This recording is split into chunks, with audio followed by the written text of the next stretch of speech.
Partia Demokratike ka ngritur alarmin mbi projektin e qeverisë për paqen fiskale duke i dërguar një letër zyrtare Komisionit dhe Parlamentit Evropian. Deputetja demokrate Jorita Tabaku tha se amnistia fiskale e paraqitur në këtë emër paraqet një rrezik të madh për stabilitetin ekonomik dhe mund të dëmtojë marrëdhëniet e Shqipërisë me Bashkimin Evropian. Në një video të postuar në rrjetet sociale, Tabaku deklaroi se skema shkel parimet kushtetuese dhe cënon barazinë ligjore mes bizneseve që veprojnë ndershmërisht dhe atyre që mund të përfitojnë nga amnistia.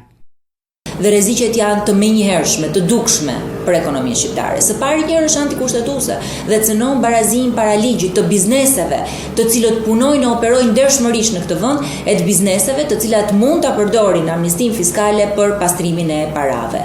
Kanalet të cilat do të hap për bizneset të cilat nuk janë të ditur dhe të identifikuar që do të përfitojnë, janë burimi kryesor që mund të pastrohen para në të ardhmen në Shqipëri dhe veçanërisht në sektorin e ndërtimit që është kthyer një gangren për ekonominë shqiptare.